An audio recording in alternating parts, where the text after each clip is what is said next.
आपल्याला आता आपल्या एक्झाम्पल नोट्सचं पेज नंबर 13 वरचं 23 नंबरचं एक्झाम्पल घ्यायचं आपल्याला फायनल अकाउंटचं. ठीक आहे, बघा क्वेश्चन दिसत आहे आपल्याला. Following is the trial balance of sunlight company as on 31 March 2017.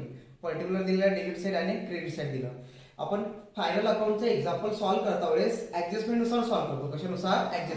ऍडजस्टमेंटचे दोन इफेक्ट होतात. किती इफेक्ट होतात? दोन. ठीक आहे, सर्वात पहिली ऍडजस्टमेंट दिलेली आहे खाली बघा आपल्याला दिसत आहे क्लोजिंग स्टॉक दिलेला आहे 1,48,680. ओके, क्लोजिंग स्टॉक लिहितो आपण ट्रेडिंग अकाउंटच्या या क्रेडिट साइडला. First effect by closing stock आहे आपल्याकडे. क्लोजिंग स्टॉक दिलेला आहे त्याने आपल्याला 1,48,680. त्यानंतर याचा सेकंड इफेक्ट करू आपण इथं करंट असेट मध्ये. Closing stock by closing stock दिला आपल्याला 1,48,680. ठीक आहे, त्यानंतर तो झाला त्याचा सेकंड इफेक्ट. आता नंतर त्यांनी क्वेश्चन केलेला आहे तुम्हाला provide ₹10,000 for the depreciation of building. Depreciation हा चार्ज करत असतो तो घेतो आपण फिक्स असेट वरती, परंतु आतापर्यंत आपल्याला इथं पर्सेंटेज दिलेले होते 5%, 6%, 7%, परंतु इथं पर्सेंटेज नाही दिले. जेवढा दिलेला आहे तेवढाच काय करायचं आपल्याला मायनस करायचं. कशामध्ये मायनस करावं लागेल? बिल्डिंगची प्राइस आहे तुमच्याकडे 1,00,000. इथं बिल्डिंग ज्यावरती डिप्रिशिएशन सांगितलं त्याला फिक्स असेट मध्ये लिहायचं. बिल्डिंग आहे 1,00,000 रुपयाची आपल्याकडे मायनस सरळ 10% डिप्रिशिएशन. किती पर्सेंट आहे तो? 10%. 10,000 आहे ना, म्हणजे किती पर्सेंट आहे? 10% डिप्रिशिएशन. ठीक आहे, अमाऊंट बाहेर आली 90,000, 90,000. या डिप्रिशिएशनचा सेकंड इफेक्ट करतो आपण प्रॉफिट लॉस अकाउंटच्या कुठं? इथं डीआर साइडला. टू इथं पहिल्या लाईन वर लिहितो सॅलरी साठी 2-4 लाईन सोडून देऊ. टू 10% डिप्रिशिएशन ऑन कशावर चार्ज केला आपण? तो बिल्डिंग वरती. किती रुपये चार्ज केला? 10,000. 10,000 हा झाला याचा सेकंड इफेक्ट डिप्रिशिएशनचा. नंतरची ऍडजस्टमेंट दिलेला आहे interest on investment accrued means outstanding. Accrued means काय? आउटस्टँडिंग. तिथे लिहून घ्या नोट्स वरती. Accrued means outstanding unpaid. कशाचं इंटरेस्ट आहे ते? इन्व्हेस्टमेंट आपल्याकडे स्पेशल हेड आहे बघा इन्व्हेस्टमेंट. किती आहे इन्व्हेस्टमेंट तुमच्याकडे वरती? इन्व्हेस्टमेंटची अमाऊंट दिलेली आहे त्यांनी तुम्हाला. इन्व्हेस्टमेंट 2,88,000. इथं इन्व्हेस्टमेंट लिहू आपण. इन्व्हेस्टमेंट आहे 2,88,950. यामध्ये प्लस करू आपण आउटस्टँडिंग इंटरेस्ट. काय प्लस करावं लागेल आपल्याला? आउटस्टँडिंग इंटरेस्ट किती दिलं त्यांनी तुम्हाला? 2,750. 2,750 प्लस करू आपण आणि अमाऊंट बाहेर 0 इथं 0. त्यानंतर 5 आणि 5 10शी 0. हातचाला 1 10 7 17शी 7. हातचाला परत 1 10 11शी 1. हातचाला 1 इथं 9 आणि इथं 2. 2,91,700. 2,91,700. ओके, आता या 2,750 चा जे प्लस केले आपण त्याचा सेकंड इफेक्ट करावा लागेल. ते इंटरेस्ट आहे आपल्यासाठी. कशाचं इंटरेस्ट आहे? इन्व्हेस्टमेंट असेट आहे. असेट आपली इन्क्रीज झाली 2,88,950 ची होती 2,91,700 ची झाली. असेट वाढली त्यामुळे सेकंड इफेक्ट इथं प्रॉफिट लॉसच्या क्रेडिट साइडला इथं लिहू आपण इंटरेस्ट ऑन इन्व्हेस्टमेंटचं इंटरेस्ट दिलेला आहे ट्रायल बॅलन्स मध्ये. बघा आपल्याला ट्रायल बॅलन्स मध्ये क्रेडिट साइडला दिसत आहे 8,544. 8,544 प्लस अॅक्यूट मीन्स काय? Outstanding interest. आउटस्टँडिंग किती होतं जे प्लस केलं? 2,750. या दोघांची टोटल करू आपण आता. इथं 4 इथं 9 7 5 12शी 2. हातचाला 1 11. 11,294. हा झाला इंटरेस्टचा सेकंड इफेक्ट. त्यानंतर आता समोर दिला आपल्याला त्यांनी समोरची adjustment provide for taxation reserve. काय? टॅक्सेशन रिझर्व्ह लिहित असतात आपल्याकडे स्पेशल हेड आहे इथं रिझर्व्ह फंड मध्ये.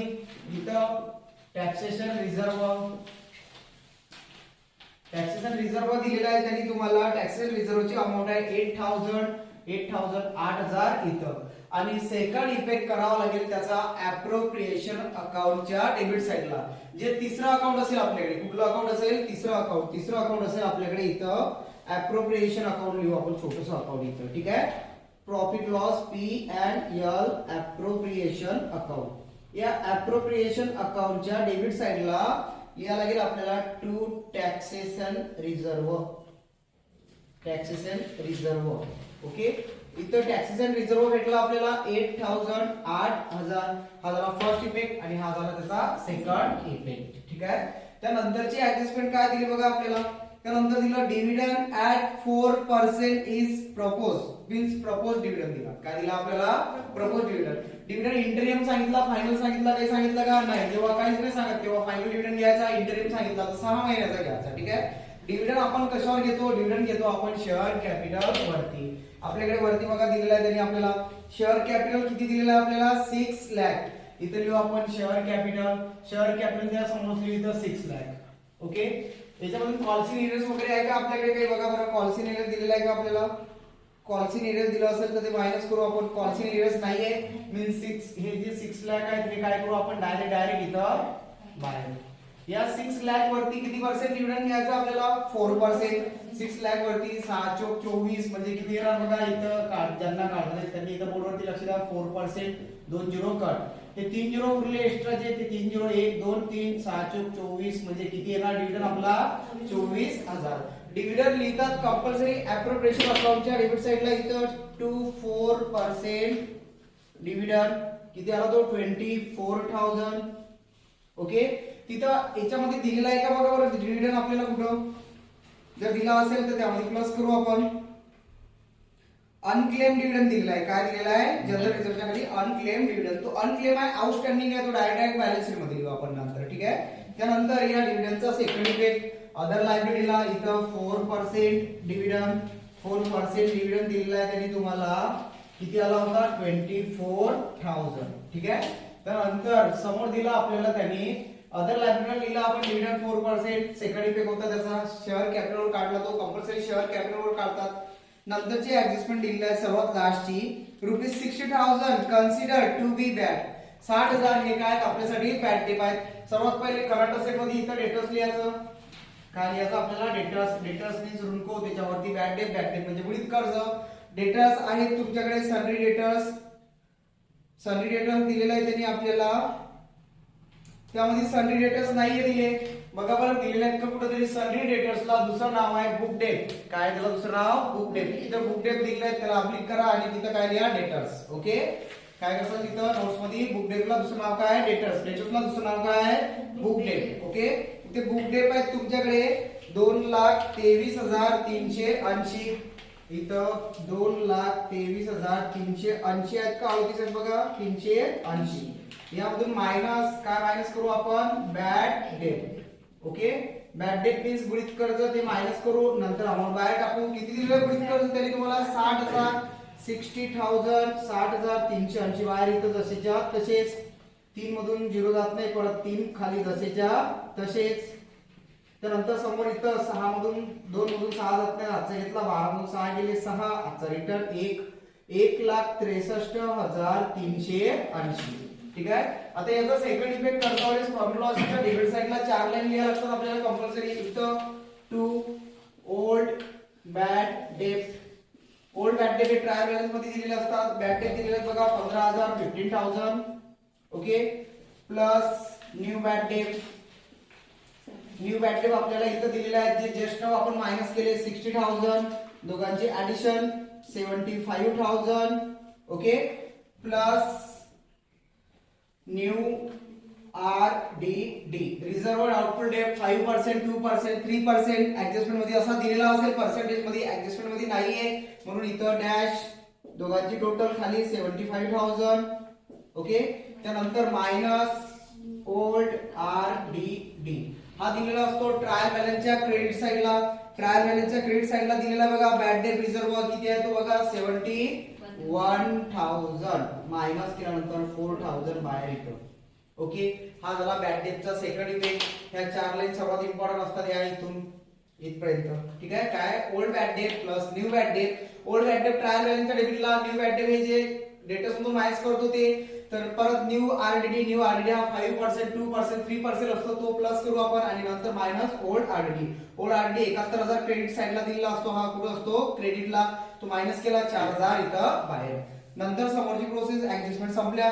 Prepare the final account and balance sheet. आता एक एक हेड लिहू आपण. सर्वात पहिले शेअर कॅपिटल झालं. जनरल रिझर्व इथं जनरल रिझर्व प्रॉफिट आपल्याकडे रिझर्व फंड मध्ये जसंच्या तसं. ठीक आहे. बघा जनरल रिझर्वची अमाउंट आहे 2,50,000. इथं 2,50,000. त्यानंतर समोर दिलं तरी तुम्हाला जनरल रिझर्व झाल्यानंतर समोर दिलेलं आहे unclaim dividend. Unclaim dividend means outstanding dividend. Outstanding असेल तर डायरेक्ट इथं प्लस करायचा किंवा डायरेक्ट इथं हे लिहिलं तरी चालते. असं इथं फर्स्ट इथं सेकंड अनक्लेम डिव्हिडंड किंवा त्याला शॉर्टकट मध्ये असं लिहू शकता तुम्ही O/S डिव्हिडंड म्हणजे आउटस्टँडिंग डिव्हिडंड. किती दिलेला आहे अनक्लेम डिव्हिडंड तुम्हाला तो 6,250 6,526. ठीक आहे. त्यानंतर समोर दिलेला आहे आपल्याला सन्ड्री क्रेडिटर्स अदर लायबिलिटीला थर्ड नंबर इथं सन्ड्री क्रेडिटर्स विविध धनको म्हणतात त्याला. सन्ड्री क्रेडिटर्स दिलेले आहेत तुम्हाला 36,858. समोर दिलं त्यांनी आपल्याला बिल्डिंग झालं. Purchase and cells. परचेस लिहितो इथं ट्रेडिंग अकाउंटच्या डेबिट साइडला. टू ओपनिंग स्टॉकच्या खाली लिहितो आपण परचेस. ओपनिंग स्टॉक जेव्हा भेटेल तेव्हा लिहू, त्याच्या खाली लिहू टू परचेस. परचेसची प्राइस आतमध्ये बघा बरं किती आहे परचेस आपल्याकडे 5,09,03. यामधून मायनस करतो आपण परचेस रिटर्न आहे का बघा बरं त्याच्यामध्ये. परचेस रिटर्न नाहीये कुठंच. मायनस रिटर्न नाहीये इथं डॅश बाहेर 5,09,03. ओके. त्यानंतर समोर दिला आपल्याला त्यांनी सेल दिलं 9,83,947. सेल लिहितो क्रेडिट साइडला बाय सेल्स 9 लाख किती दिले त्यांनी 83,947 मायनस काय लिहितो सेल मधून सेल रिटर्न आहे का बघा बरं त्याच्यामध्ये. सेल रिटर्न पण नाही दिलं आपल्याला इथं डॅश 9,83,947. त्यानंतर समोरची प्रोसेस दिलेली आपल्याला. समोर काय दिलं बघा बिल्डिंग झालं परचेस झालं. वेजेस लिहितो आपण ट्रेडिंग अकाउंटच्या डेबिट साइडला इथं टू वेजेस. आउटस्टँडिंग वेजेस असलं तर त्यामध्ये प्लस करतो. नाही दिलं काहीच आपल्याला इथं 3,59,000 डायरेक्ट बाय. त्यानंतर समोर दिला आपल्याला त्यांनी वेजेस नंतर दिलं सॅलरी लिहितात प्रॉफिट लॉस अकाउंटच्या डेबिट साइडला फर्स्ट लाईन वरती सॅलरी दिलं 26,814. त्यानंतर समोर दिलेला आपल्याला जनरल चार्जेस म्हणजे जनरल एक्सपेन्सेस टू जनरल चार्जेसला दुसरं नाव आहे जनरल एक्सपेन्सेस. ते दिले आपल्याला 31,078. त्यानंतर समोर दिला आपल्याला मशिनरी असते आपल्यासाठी फिक्स असेट मशिनरी फर्निचर वगैरे. इथं मशिनरी फिक्स असेट मध्ये बॅलन्स शीट मध्ये मशिनरीची प्राइस दिली तरी तुम्हाला 2 लाख इथं 2 लाख प्राइस. ओके. त्यानंतर समोर दिला मोटर व्हेइकल ती पण असेल आपल्यासाठी. इथं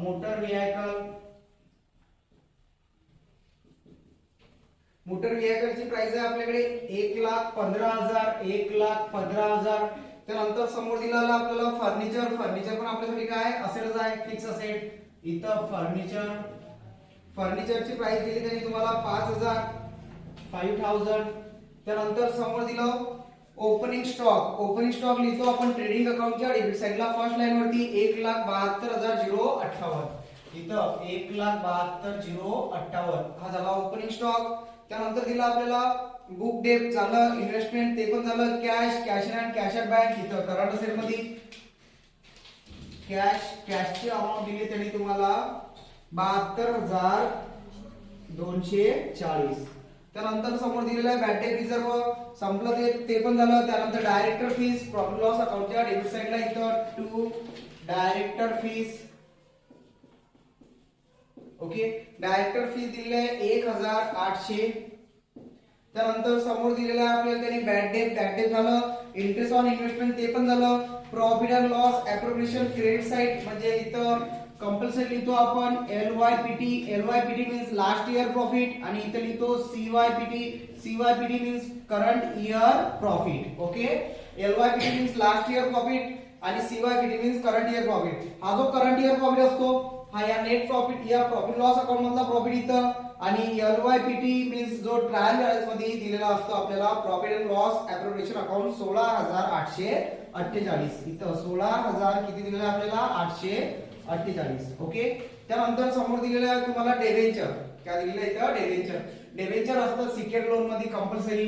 इथं डेबेंचर दिलेलं आहे सिक्युअर्ड लोन मध्ये 1,37,500. ठीक आहे. आता कधी कधी जो सिक्युअर्ड लोन मध्ये इथं वाटलं तसं नाव लिहून घेऊ आपण इथं डेबेंचर. डेबेंचर मध्ये तो तुम्हाला 6% 5% जर डेबेंचर दिलं असेल तर त्याच्यावरती तुम्हाला इंटरेस्ट घ्यावं लागतं आणि ते इंटरेस्ट तुम्हाला प्रॉफिट लॉसच्या डेबिटला first effect, second effect, balance sheet मध्ये अदर लायबिलिटीला आणि डेबेंचर इथं म्हणजे असे 3 इफेक्ट करावे लागतील. परंतु आपल्याकडे डेबेंचरचे पर्सेंटेज सांगितले का नाही सांगितले, त्यामुळे 1,34,500 आपण डायरेक्ट कुठे लिहिलं सिक्युअर्ड लोन मध्ये. ओके. याचप्रमाणे टोटल एक्झाम्पल संपलेला आहे गणित. आता आपण काय करतोय टॅली करून घेऊ एक्झाम्पल. सर्वात पहिले आपल्याला इथं काय काढायचा ग्रॉस प्रॉफिट काढायचा. To gross profit. ओके. नंतर आपल्याला इथं कुठला प्रॉफिट भेटेल या अकाउंट मध्ये भेटेल आपल्याला नेट प्रॉफिट. हा जो ग्रॉस प्रॉफिट आहे हा ग्रॉस प्रॉफिट ट्रान्सफर करतो आपण. कुठं ट्रान्सफर करतो इथं transfer to P&L account. Means इथचा जो ग्रॉस प्रॉफिट आहे तो या इथं लिहितो आपण. इथं काय लिहिणार आपण by gross profit. Gross profit from कुठून आणतो आपण तो फ्रॉम ट्रेडिंग अकाउंट. ओके. त्यानंतर इथचा जो नेट प्रॉफिट आहे त्याला म्हणतात करंट इयर प्रॉफिट. शॉर्टकट मध्ये इथे लिहू आपण नेट प्रॉफिट. ओके. त्यानंतर इथं भेटेल आपल्याला टू बॅलन्स. काय भेटणार इथं बॅलन्स. हे जे बॅलन्स असेल हे बॅलन्स म्हणजे या अप्रोप्रिएशन प्रॉफिट अप्रोप्रिएशन अकाउंटचा प्रॉफिट. हे बॅलन्स ट्रान्सफर करू आपण बॅलन्स शीटला. इथं transfer to balance sheet. Okay. आता इथचं जे बॅलन्स आहे ते बॅलन्स इथं रिझर्व्ह फंड मध्ये इथं लिहायला गेला आपल्याला बॅलन्स ऑफ अप्रोप्रिएशन अकाउंट. कशाचं बॅलन्स आहे ते अप्रोप्रिएशनचं. जर प्रॉफिट असेल तर आणि जर लॉस असला तर ते बॅलन्स या साइडला लिहायला गेला आपल्याला. ओके. इथं बॅलन्स ऑफ अप्रोप्रिएशन. जर लॉस असेल अप्रोप्रिएशनला तर ठीक आहे आणि प्रॉफिट असेल तर बॅलन्स ऑफ इथं अप्रोप्रिएशन रिझर्व्ह फंड मध्ये बॅलन्स ऑफ अप्रोप्रिएशन इथं प्रॉफिट. ठीक आहे. ग्रॉस प्रॉफिट काढला का मुलांना किती आहे सांगा. काढा. कॅल्क्युलेटर आहे का आपल्याकडे. काढा ग्रॉस प्रॉफिट काढून दाखवू आपण त्यांना.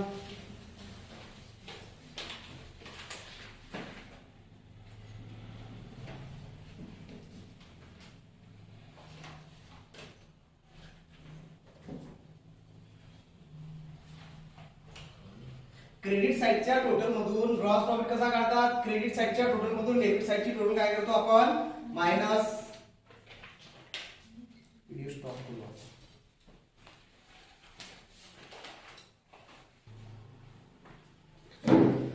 तर मुलांना आपण हे एक्झाम्पल आता टॅली करायचं आपल्याला.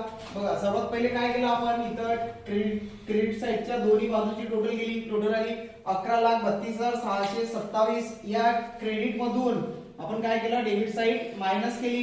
तर आपल्याला इथं भेटला GP. GP means gross profit. हा ग्रॉस प्रॉफिट या डेबिट साइडच्या टोटल मधून ही टोटल आपण मायनस केली. ग्रॉस प्रॉफिट भेटला आपल्याला 1,666. हा भेटला ग्रॉस प्रॉफिट. इथून transfer to P&L account. P&L account म्हणजे इथं हा पाठवला आपण gross profit from trading account. Trading account वरून आणला. परत काय केलं आपण या दोघांची टोटल केली. इथं पण काय केलं आपण क्रेडिट मायनस डेबिट म्हणजे इथं भेटला आपल्याला NP. NP means net profit. Credit साइडची टोटल आली 1,11,960. याच्यामधून आपण ही साइड मायनस केली. इथं भेटला आपल्याला नेट प्रॉफिट हा 38,268. 38,268. ओके. त्यानंतर हा नेट प्रॉफिट ट्रान्सफर केला आपण इथं transfer to appropriation account. Appropriation account इथं खाली आहे आपल्याकडे. इथं लास्ट इयर प्रॉफिट ऑलरेडी लिहिला होता आपण. हा current year profit. Current year profit means net profit 38,268. परत इथं काय केलं आपण क्रेडिट साइड मधून डेबिट साइड मायनस केली. इथं पण आपल्याला या साइडला भेटला आता इथं बॅलन्स. आपण या दोघांची टोटल केली. याच्यामधून या साइड मधून ही साइड मायनस केली. इथं 23,116 बॅलन्स भेटलं. हे जे अप्रोप्रिएशनचं डेबिट साईडचं बॅलन्स असते म्हणजे या साईडला बॅलन्स आला म्हणजे प्रॉफिट आला, हा प्रॉफिट आपण इथं बॅलन्स ऑफ अप्रोप्रिएशन इथं पाठवलं. त्यानंतर काय केलं आपण बॅलन्स शीटची टोटल केली, लायबिलिटी साईडची संपूर्ण टोटल 10,86,000, तसेच असेट साईडची संपूर्ण टोटल केली ती पण आली आपल्याकडे 10,86,000. याप्रमाणे तुमचं बॅलन्स शीटचं मोस्ट आयएमपी एक्झाम्पल टॅली झालेलं आहे. सर्वांनी या व्हिडिओला बघून असंच एक्झाम्पल घरी तुम्हाला काय करायचं आहे, सॉल्व्ह करायचं आणि रिव्हिजन करायची आहे. ठीक आहे.